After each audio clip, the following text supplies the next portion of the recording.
여러분 안녕하십니까? 저 방금 소개받은 내과 신찬수입니다. 저는 그 내과 내분비 내과하고요. 그 골다공증을 전공하고 있습니다. 아마 외래에서 여러분 뵌 분들도 계실 것 같고 또 오늘 이 자리를 빌어서 처음 뵙는 분들도 계실 것 같습니다. 한 지금부터 3, 40분 정도에 걸쳐서 그 골다공증에 대한 일반적인 내용을 좀 소개를 시켜드리겠습니다. 골다공증은 어떤 병인가? 여러분들 뭐 신문지상이나 방송에서 많이 보셨을 겁니다.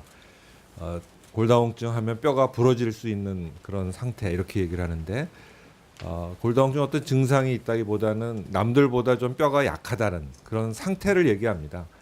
그러니까 지금 여기 계신 분들 중에도 일부는 골다공증을 갖고 계실 거고 일부는 아니실 텐데 지금 알고 계시지는 못할 수도 있고요. 그래서 뼈의 강도가 약해져서 뼈가 부러지기 쉬운 상태다 이렇게 말씀을 드릴 수가 있겠습니다. 이거는 좀 그 다른 병과 같이 뭐 심근경색증 그럼 혈관이 막혀서 심장이 그 일부 조직이 썩는 병 이런 거하고 조금 다르죠. 우리가 병이라는 거를 정의를 할 때 조금 애매하기도 합니다. 뼈가 좀 약한 상태 이렇게 이해를 하시면 됩니다.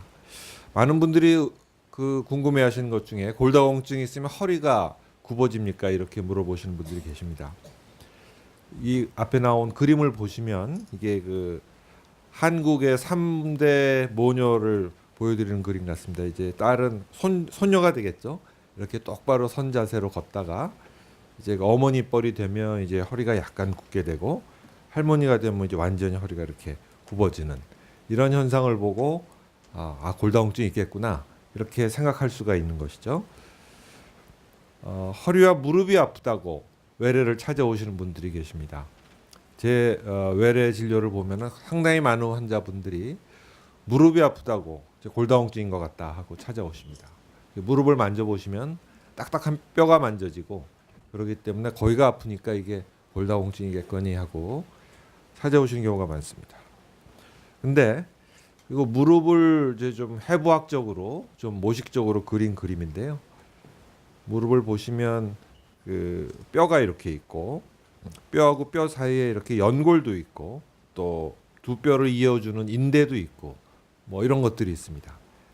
근데 이제 무릎이 아플 때는 되게 이 뼈 자체가 아픈 게 아니고 이 뼈를 싸고 있는 막 뭐 도가니죠, 도가니라고 보시면 됩니다. 그런 것들이 아픈 것이죠. 그러니까 우리가 그거를 골다공증이라고는 안 하고 이 관절염 뭐 이렇게 얘기를 하는 거죠. 실제로 이렇게 뼈를 싸고 있는 막이 굉장히 얇아지고 거기에 이렇게 뭐 구멍 심하면 구멍이 난다고 그럴까요? 이렇게 되면 어떻게 되겠습니까? 이 윗뼈하고 아랫뼈가 이렇게 좀 닿겠죠. 중간이 이렇게 떠가지고 쿠션이 좀 돼줘야 되는데 이것이 직접 닿으면 굉장히 통증을 느낄 수가 있습니다. 그래서 생기는 병은 골다공증이 아니고 퇴행성 관절염입니다. 그러니까 그거는 뭐 저한테 오시면 제가 수술할 상황이 아니면 진통소염제를 드릴 수는 있지만 저보다는 그런 거는 정형외과 가셔서 전문의 진료를 받으셔야 됩니다. 그래서 만일 수술이 필요하면은 인공관절을 끼울 수도 있고요. 이런 관절에 대한 보존적인 치료를 할 수도 있습니다. 하지만 무릎이 아픈 거는 골다공증이 아니다. 그거를 말씀을 드리려고 합니다. 허리도 마찬가지입니다. 허리가 아프다 그러실 때 골다공증일 수도 물론 있지만 아닐 가능성이 더 많죠. 그러니까 통증의 원인으로서는 골다공증이 아닐 것 같습니다. 연세가 드시고 퇴행성 변화가 생기면 허리에도 퇴행성 관절염이라는 게 생깁니다. 이렇게 뼈가 정상적으로 이렇게 매끈하게 모양이 있어야 되는데 거기에 이렇게 새로운 뼈들이 삐죽삐죽 튀어나올 수도 있고요. 여러분들 디스크라는 말씀을 들어보신 적 있죠? 디스크. 허리 아프면 디스크다 이런 얘기를 하는데 그 디스크는 정상적으로 누구나 있는 겁니다. 이렇게 뼈하고 뼈 사이에 이렇게 아까 연골과 비슷하게 완충작용을 하는 판이 있는데 이게 말랑말랑한 것이 정상적인 디스크입니다. 근데 디스크라는 거는 디스크가 튀어나온 병을 얘기하는데 그냥 너무 기니까 이걸 그냥 디스크라고 그러는 거죠. 그건 어떤 병이냐면 이 디스크가 뒤로 이렇게 밀려 나오는 겁니다. 여기까지만 있어야 되는데 그럼 이 가운데를 지나가는 척추 신경이 있는데 그거를 눌러서 허리에 통증도 오고 다리도 저리고 뭐 이런 병이 되겠죠. 그러니까 그거는 또 골다공증이 역시 아닙니다.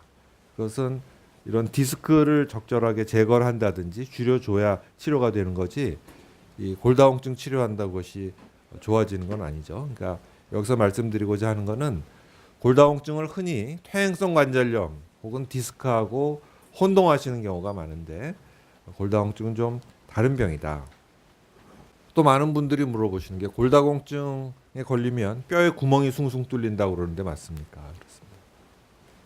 이게 한자 용어죠. 골다공증이라는 것은. 그래서 뼈에 구멍이 많이 있는 병. 이렇게 정의가 되어 있습니다. 그래서 아마 그런 오해를 하실 수도 있는데 실제로 뼈를 그냥 뭐 엑스레이를 찍어 가지고는 안 되고요. 이렇게 뼈를 가령 발라내 가지고 거기서 뭐 고기에 해당한 부분을 다 발라내고 현미경으로 이렇게 들여다 보면 실제로 정상적인 뼈가 이렇게 생겼는데 이런 그 뼈 사이의 연결이 좀 깨지고 얇아져 가지고 여기 구멍이 뚫린 것처럼 보일 수는 있습니다. 그러니까 이거는 현미경으로 들여다 봤을 때 얘기고요. 정상적 그냥 보통 육안으로 봤을 때 뭐 구멍이 뚫려 있는 게 보이거나 그러진 않습니다. 그러니까 골다공증 걸리면 뼈에 구멍이 뚫린다는데 바람이 숭숭 들어가는 거 아닌가요?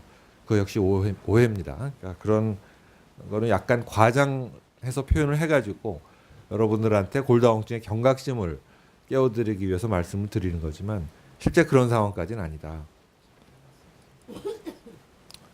그래서 지금까지 골다공증에 걸려도 허리도 안 아프고 무릎도 아픈 것이 아니고 구멍이 뚫린 것도 아닌데 그러면은 어떤 증상이 있는가? 이거는 다시 말씀드리지만 증상이 없습니다. 증상이 없고 부러지기 전까지는 아무런 증상이 없다가 어느 순간 넘어지면은 골다공증이 없는 사람은 그냥 툴툴 털고 일어날 텐데 그때 그냥 뼈가 부러져 버리는 거죠. 그래서 소리 없이 찾아오는 뭐 조용한 도둑 같다 이런 얘기를 합니다. 가만히 있다가 모르고 지내다가 넘어져서 부러지는 순간 이제 내가 뼈가 약했었구나 하는 것을 알게 되는 거죠. 그렇기 때문에 조금 더 관심을 갖고 예방할 것이 필요한 것입니다. 그럼 뼈가 부러진다고 그랬는데 머리끝부터 발끝까지 우리 몸에 굉장히 여러 개의 뼈가 있습니다. 모든 뼈가 잘 부러지느냐? 그건 아니고요. 유독 잘 부러지는 뼈들이 있습니다. 골다공증이 있을 때. 세 군데를 보통 얘기하는데요.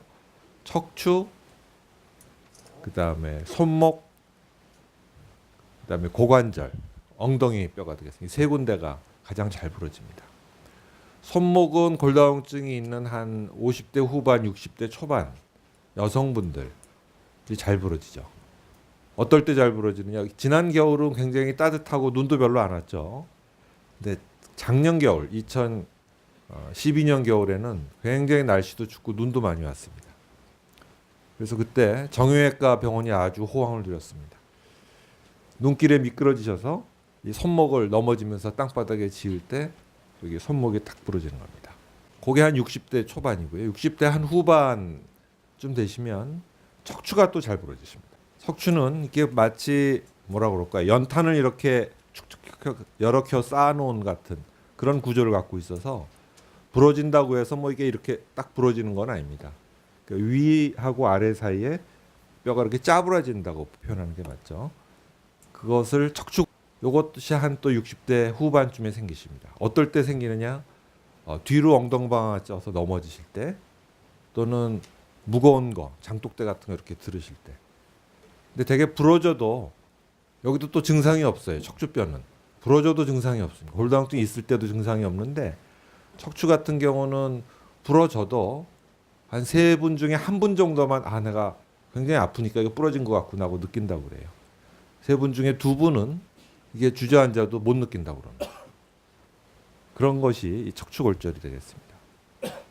마지막으로 이 고관절 골절이라는 것은 이 엉덩뼈인데 옆으로 넘어질 때 잘 부러지는데 75세 이후 어르신들이 잘 넘어집니다. 근데 이 부분은 굉장히 다른 두 군데에 비해서 심각한 골절입니다. 왜냐하면 이거 골절되고 나서 심한 경우 돌아가실 수도 있습니다. 근데 이 부위가 뭐 수술하기가 어려워서 치료하기가 어려워서 돌아가시는 건 아니고요. 이 넘어지시는 분들, 부러지시는 분들이 거의 80 되신 분들이니까 그분들은 이미 이 골절 말고도 뭐 당뇨병도 있으실 수 있고 중풍 앓으신 분들도 있고 심장병 있으신 분들도 있고 이래서 이 뼈가 부러진 다음에 들어 눕게 되면 그 2차, 3차적인 다른 문제들로 인해서 돌아가신다고 해요. 그래서 이 엉덩이 뼈 여기 골절은 특히 어르신들이 주의해야 되는 그런 부위가 되겠습니다. 자, 이렇게 골다공증이 어떤 병이다, 증상이 없다, 그 다음에 골절이 돼도 잘 모른다고 말씀을 드렸는데, 그럼 왜 골다공증이 생기겠습니까? 내 주위에 계신, 이웃에 계신 어르신은 안 생기는데 왜 나만 골다공증이 왔을까? 이게 우리 일생 동안 그 가로축이 연세가 되겠고요, 세로축이 뭐 골밀도 내지는 골량 이렇게 표현할 수가 있는데, 이런 식의 커브를 그리면서 변한다고 그래요. 아기 때에 비해서는 사춘기, 청소년기를 거면서 뼈가 점점 튼튼해지고 양이 많아지다가 30대 한 중반이 되면 이제 꺾이기 시작합니다. 좀 양이 줄어드는 거죠. 골밀도가.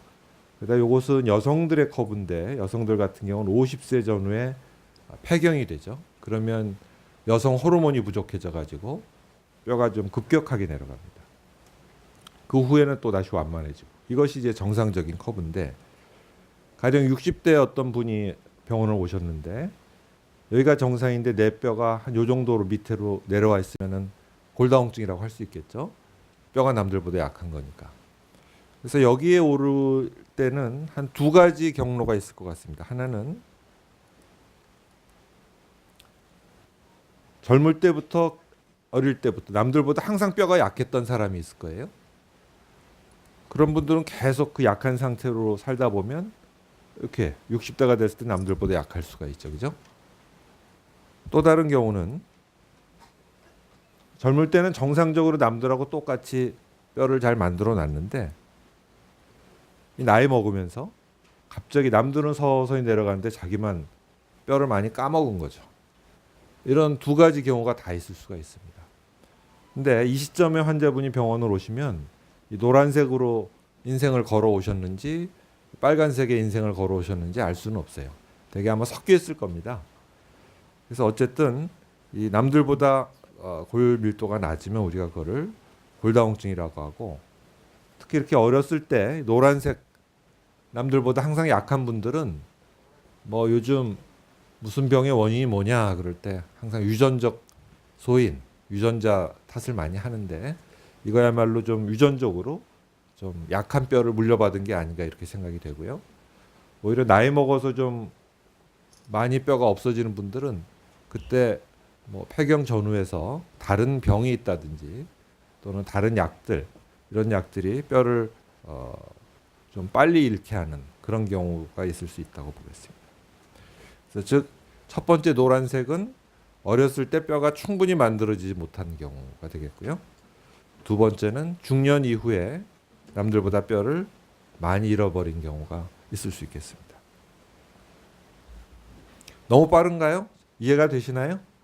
예. 그럼 아까 뼈를 잃어버린다고 말씀을 드렸는데 어떤 경우 뼈를 잃게 됩니까? 하는 것이 이제 궁금할 수가 있습니다. 그래서 흔히 이제 뭐 골다공증에 좋은 음식이 뭡니까? 그럼 칼슘 뭐 이렇게 얘기를 하죠.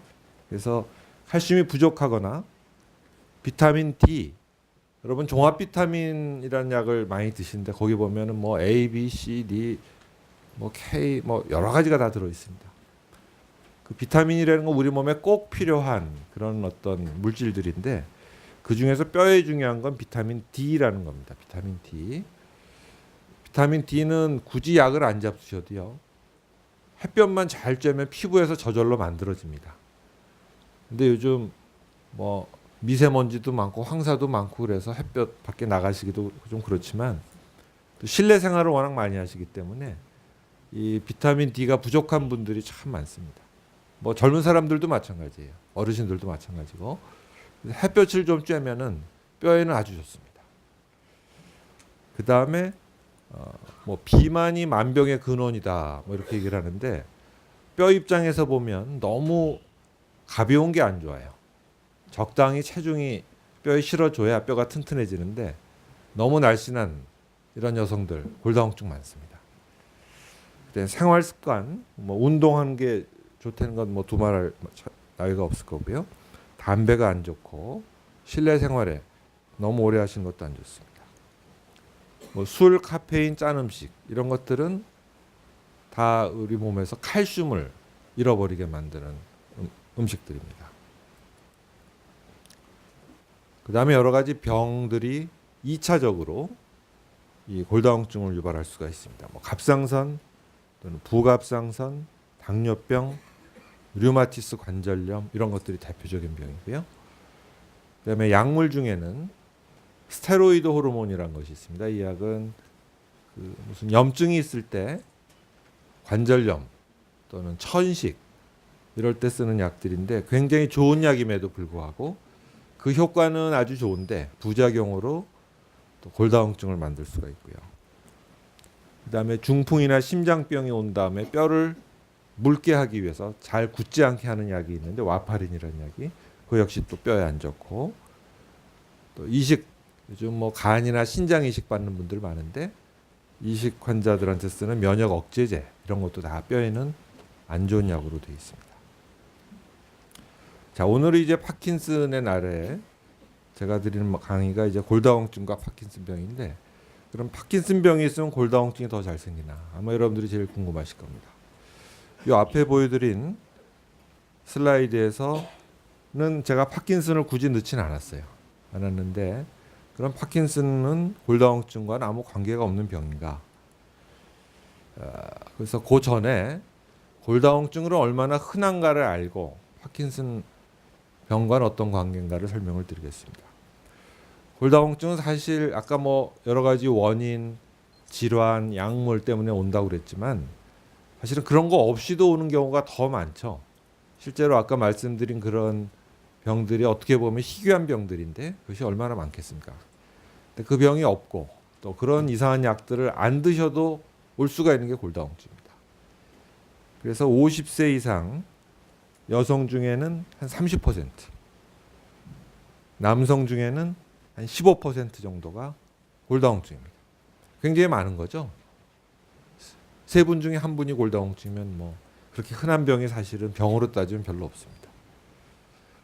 여성분들 중에 70세가 넘어가신 어르신 중에는 반이 이미 골다공증이다 보시면 됩니다.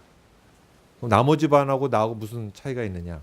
지금은 잘 모르죠. 하지만 뭐 과거 어렸을 때 뼈를 못 벌었든지 최근에 좀 잃어버렸든지 간에 이만큼 흔하다. 누구한테나 올 수 있기 때문에 그것을 뭐 원망할 필요까지도 없는 것입니다.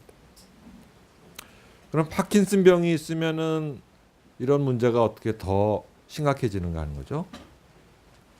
여러 연구들을 했더라고 외국 사람들을 대상으로 그래서 외국 사람들 뭐 수천 명을 모아놓고 파킨슨병이 있는 어르신들과 그렇지 않은 분들을 놓고 쭉 검사를 했더니 골밀도라는 거는 이제 뼈가 얼마나 약하냐 세냐를 우리가 구별하는 검사인데요. 파킨슨병이 없는 분보다 한 10% 정도 골밀도가 상대적으로 낮다 하는 연구 결과가 나와 있습니다. 즉 파킨슨이 없는 어르신보다는 조금 약한 건 사실이고요. 골다공증이 그래서 얼마나 더 흔하냐? 한 2배 반 정도 더 많은 걸로 되어 있습니다. 여성분들의 경우. 골다공증은 그 자체로는 증상이 없기 때문에 뭐 이게 있으나 없으나 별 상관이 없다고 생각하실 수도 있는데 문제는 골밀도가 낮고 골다공증이 많으니까 골절이 더 많이 생기는 것도 알려져 있는데 한 2.3배 높다 이렇게 통계가 나와 있네요. 그러니까 파킨슨병이 있으면 골절에 대해서 좀 신경을 쓰셔야 되겠다 하는 생각이 듭니다. 그렇지 않은 분들에 비해서 2배 정도 높으니까 이건 굉장히 위험도가 높다. 왜 그렇습니까? 하는 질문 아마 하실 겁니다. 파킨슨병이 있는 분들은 왜 그렇지 않은 분들에 비해서 골다공증이 더 흔하고 골절이 더 많이 생기겠는가? 이것도 뭐 생각해 보니 이럴 것 같다고 되게 좀 궁색한 설명을 붙인 거예요. 어떻게 따지면. 근데 원인을 생각해 보면 햇볕을 좀 안 좋으시는 분들이 많다. 아무래도 거동이 좀 불편하고 그렇기 때문에 실내에 계시는 시간이 많아지다 보니까 아까 말씀드렸죠. 비타민 D라는 것이 굉장히 뼈에 중요한 비타민인데 햇볕을 쬐야만 피부에서 만들어집니다. 그래서 아마 골다공증이 더 많이 생기지 않았을까. 또 어떤 분들은 인과관계는 정확히 잘 모르겠지만 파킨슨 병의 증상이 심해졌다 약해졌다 이런 게 있지 않습니까? 근데 좀 심할 때, 또 심한 분들, 증상이 많은 분들은 골다공증이 좀 더 심하게 올 수가 있다. 또 파킨슨 병이 있으면서 연세가 높으신 분들, 또 체중이 가벼운 분들, 이런 분들이 골다공증의 위험이 좀 더 높다. 이렇게 통계가 나와 있습니다. 또 아까 골절이 한 2.3배 정도 높다고 그랬는데 왜 파킨슨병이 있을 때 골절이 잘 생길까? 이것도 뭐 갖다 붙인 설명일 수도 있는데요. 자세 자체가 조금 불안정하시죠, 그죠? 중심 잡기가 좀 어려울 수가 있습니다. 그러다 보니 잘 넘어지시는 거죠. 뼈는 아무리 약해도 넘어지시지 않으면 안 부러집니다. 가만히 계시면 절대 안 부러지죠. 근데 넘어지는데 왜 넘어지느냐? 자세가 불안정하게 넘어집니다. 또 기립성 저혈압이라고 있습니다. 이건 뭐 의학 용어인데 앉았다 일어나시면 피가 아래로 몰리면서 혈압이 떨어지고 어지러운 증상이죠.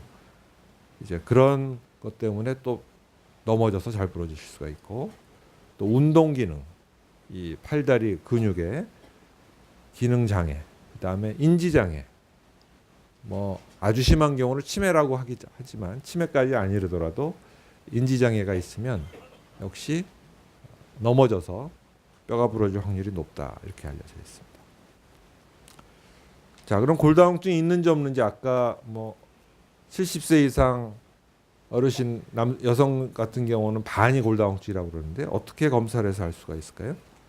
증상으로는 알 수가 없습니다. 아까 증상이 없다고 그랬기 때문에 병원에 가서 검사를 하셔야죠. 그러면 20살짜리 요즘 대학생도 가서 골다공증 검사하고 그러는데 그거는 전혀 권하고 싶지 않고요. 65세 넘으면은 검사하실 거를 권장을 하고 있습니다. 또 원인이 그게 골다공증이었는지 아니었는지 잘 모르지만 어쨌든 성인이 돼서 뼈가 부러지신 분들을 한 번쯤 검사를 할 필요가 있겠습니다. 병원에 오시면 이런 장비를 이용해서 검사를 합니다.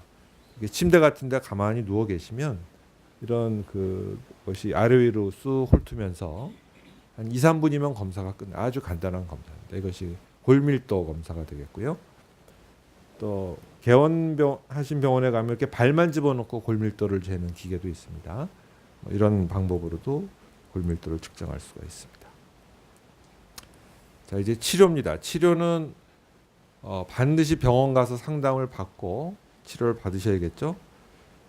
제가 제가 내분비내과니까 제일 앞에 썼지만 내분비내과에서만 치료하는 건 아니고요. 정형외과, 산부인과, 가정의학과 어딜 가셔도 됩니다. 전문의한테 진료를 받으시면 어르신께 가장 적절한 약을 골라드릴 겁니다. 제가 이제 골다공증입니다, 선생님은 하고 약을 이제 드십시오 하고 말씀을 드리면 많은 분들이 저한테 물어봅니다. 그건 뭐 골다공증 약이라는 거 먹어봐야 현상 유지만 된다는데 굳이 그거 비싸게 먹을 필요 있나요? 이제 옛날 얘기고요. 최근에 나온 약들은 골밀도도 좋게 하고 뼈가 부러질 확률, 골절의 확률도 많이 줄여줍니다. 그러니까 뭐 현상 유지만 되는 건 아니고 더 좋게 할 수가 있다. 그럼 어떤 약들이 있는가? 여러분들 여성 호르몬제라는 거 과거에 많이 잡숴보신 분들 계시죠?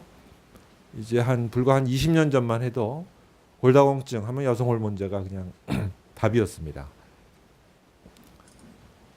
여성 호르몬제가 골다공증에 좋은 건 틀림이 없고 골절도 아주 확실하게 예방을 해줍니다. 근데 이제 문제는 이게 좀 부작용이 있어가지고 요즘 많이 안 쓰죠.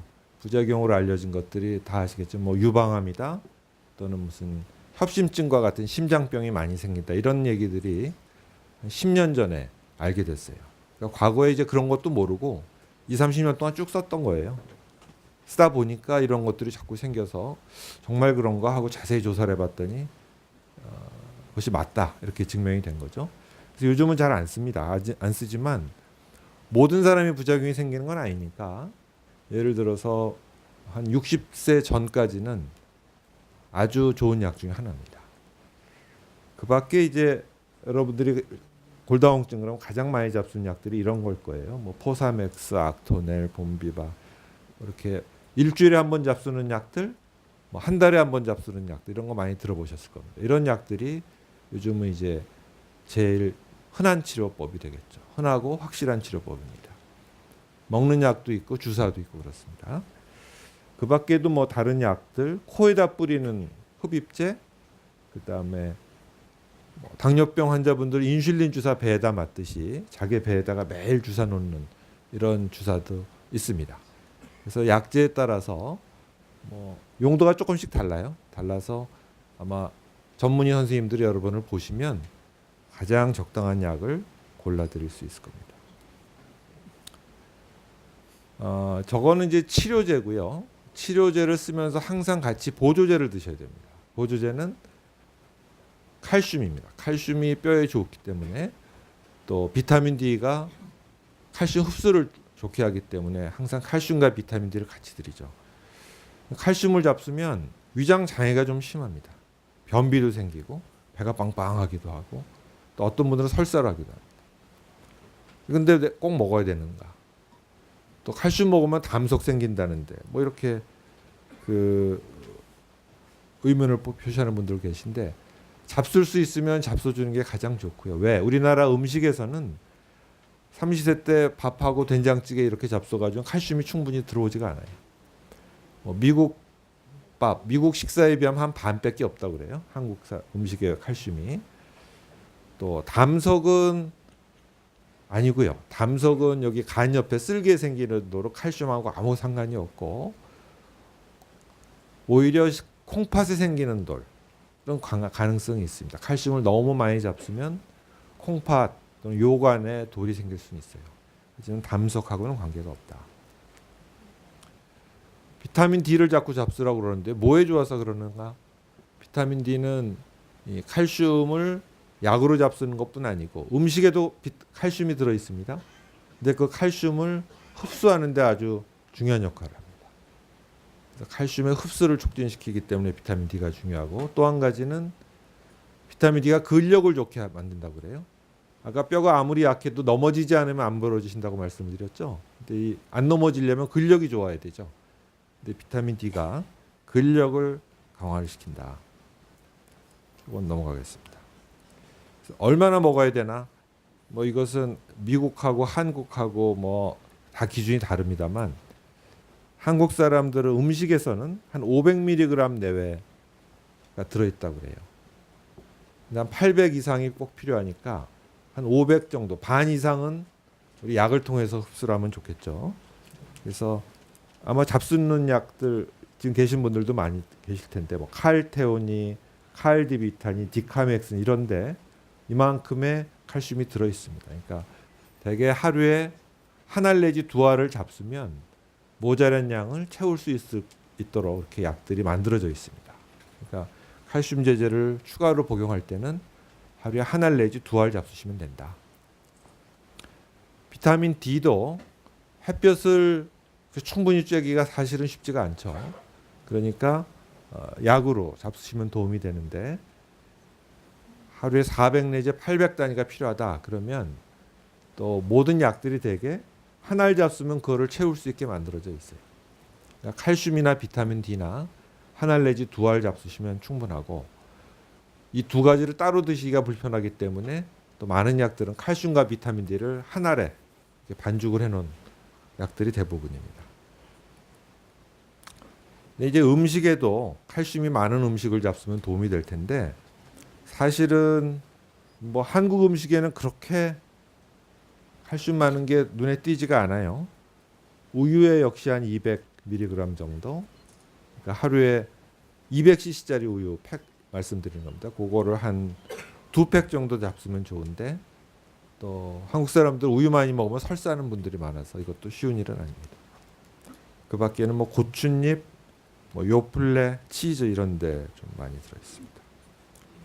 비타민 D는 더 없어요. 한국 음식에는. 과거에 이제 간유라는 거 잡수셨죠? 거기는 아주 비타민 D가 농축되어 있는데 요즘 간유 드시는 분들 없고요. 뭐 고등어, 연어, 우유도 이제 비타민 D 강화 우유나 돼야 좀, 네? 간유요. 대구 간유. 예. 예. 그래서 그런데 비타민 D가 많아. 사실은 이걸 보여드린 이유는 음식에는 별로 없다. 할 수 없이 약을 먹어야 된다는 것을 말씀드리기 위해서 실제로 음식에 들어있는 비타민 D가 별로 없다는 거예요. 가장 좋은 건 뭐 햇볕이고요. 근데 꼭 이렇게 뭐 비키니 입고 일광욕 안 하셔도 됩니다. 그냥 일주일에 한 2번 정도, 하루에 한 15분 정도, 얼굴하고 팔 정도만 햇볕을 쬐면 충분하다고 해요. 그러니까 가급적 밖에 외출하시면서 햇볕을 쬐면 다리 근력도 좋아지고 비타민 D도 만들어지고 그렇습니다. 자, 운동을 하시면 뼈에 좋다고 그랬는데 어떤 운동이 좋겠습니까? 과거에 이제 그 심혈관계, 심폐기능을 좋게 하기 위해서는 유산소 운동이라고 그러죠. 막 그 걷기, 뛰기, 수영 뭐 이런 것들을 생각하시는데 그런 과격한 운동을 안 하셔도요. 근력 강화 운동도 충분하고 또 균형 잡기 운동도 굉장히 중요합니다. 그래서 야외에서 뭐 여러분들 힘드실지 모르지만 이렇게 제자리 뛰기를 하는 것도 가장 좋은 운동 방법 중에 하나라고 알려져 있습니다. 실내에서 할 수 있는 것들은 이런 거죠. 뭐 스트레칭이라고 뭐 얘기할 수도 있는데 양팔 위로 뻗기 또는 누워서 팔꿈치를 이렇게 90도로 구부리고 몸을 좀 회전해 손을 갖다 이렇게 회전하는 거죠. 뭐 이런 것도 저게 뭐가 운동이 될까 싶지만 실제로 근력하고 평형 감각 유지시키는 데 도움이 된다고 알려져 있습니다. 의자에 앉아서 이렇게 가슴을 피는 건데 심호흡을 하면서 가슴 피는 운동. 그다음에 이렇게 땅바닥에 엎드려서 팔굽혀펴기 하기는 굉장히 힘드시죠. 이렇게 서가지고 벽 모서리에다 대고 팔굽혀펴기 하기. 그다음에 베개를 배 밑에 이렇게 깔고 이렇게 몸을 한번 거꾸로 세워보는 이런 운동. 한 가지 강조드릴 거는 이런 운동들이 척추를 이렇게 뒤쪽으로 피는 운동이죠. 말씀드린 것들이. 반대로 앞으로 굽히는 운동은 안 해주시는 게 도움이 됩니다. 뼈가 약한 분들은 허리를 이렇게 앞으로 굽히다가도 척추뼈가 골절이 될 수가 있어요. 앞으로 굽히는 자세는 굉장히 안 좋다. 특히 뭐 요가 같은 거 비슷한 그 운동을 하면서 앞으로 이제 막 굽히는 게 있는데 그것은 뼈에는 아주 치명적일 수 있다. 그래서 이렇게 뒤쪽으로 피는 것이 좋겠습니다. 그 다음에 한 다리 위로 올리기. 지금 말씀드린 척추골절이 있을 때 피하여야 할 자세입니다. 또는 골절이 없더라도 뼈가 약하면 이런 운동 과정에서 척추골절이 생길 수도 있습니다. 그러니까 이렇게 머리가 발 쪽으로 앞으로 굽는 이런 자세들은 전부 피하시는 게 도움이 됩니다. 그래서 올바른 침상에, 그러니까 평소 이제 주무실 때 가급적 이 무릎 밑에 베개를 하나 넣는다든지 배 밑에 넣는다든지 이렇게 하면은 편하시고 척추에도 무리가 안 가는 자세다. 이렇게 말씀드리겠습니다. 근데 무엇보다도 안 넘어지셔야 된다고 말씀을 드렸는데 뭐 눈길에 거창하게 넘어지는 게 아닙니다. 되게 집에서 넘어지십니다. 집에. 특히 이제 화장실 또 미끄러운 마룻바닥 이런 데서 미끄러지기 때문에 집에 그 방바닥에 이제 걸려서 넘어질 수 있는 책, 옷가지 이런 거 치워야 되고 카페트가 미끄러져 가지고 넘어질 수 있으니까 단단히 고정을 해야 되고 그 다음에 이렇게 높은 곳에 있는 뭐 이렇게 물건 꺼내다가 넘어질 수가 있거든요. 그러니까 키 높이에 맞게 물건을 배치를 하시고 변기 욕조 주변에 손잡이 놓을 것, 욕조 바닥에 그 고무 깔판을 깔아가지고 미끄러지지 않게 하고요. 그다음에 집이 어두우면 또 넘어지십니다. 그래서 조명을 좀 밝게 하고 계단에 손잡이 만들고 뭐 이런 것들이 낙상 방지 수칙이 되겠습니다. 또 한 가지 약 중에 좀 이렇게 휘청휘청하게 만들 수 있는 약들이 있는 경우도 있어요. 그래서 그런 경우에는 선생님들하고 상의를 하셔야 되는데 예를 들어서 수면제, 안정제, 혈압약 등이 이렇게 넘어지실 수 있는 원인을 제공할 수가 있습니다. 시력이 안 좋으면 넘어질 확률이 높겠죠 아무래도. 그래서 백내장 같은 경우 안과에 가가지고 시력을 꼭 확인하셔야 되겠습니다. 그래서 이거 뭐 연령별로 일반적인 골다공증에 대한 대처법인데 젊을 때 어릴 때는 칼슘 많이 먹고 비타민 D 많이 먹고 운동 많이 해야 되겠고요. 그다음에 연세가 드시면은 근육, 시력 장애 이런 거에 대한 그 경각심을 가지고 균형 감각을 유지해야 되겠다 이겁니다. 자, 생활 수칙 뭐 8가지 이렇게 썼는데 지금까지 말씀드린 내용을 종합한 것입니다. 먼저 적절한 체중을 유지해야 된다. 이건 뭐 여러분들한테 해당될 것 같지는 않고요. 젊은 사람들 너무 다이어트 심하게 하지 말라는 거고, 칼슘과 비타민 D를 잘 섭취해야 되겠고, 적절한 운동 아까 보여드렸고요. 햇볕을 쬐야 되겠고, 넘어지지 않도록 주의하셔야 되겠고, 흡연은 절대 안 되고, 음주는 적당히라는 게 굉장히 애매합니다만 하여간 적당히 하시고요. 카페인을 멀리하고 이상이 발견되면 의사를 찾으셔야 되겠습니다. 여기까지 제가 오늘 골다공증에 대한 일반적인 설명과 파킨슨병과의 관계에 대해서 말씀을 드렸습니다.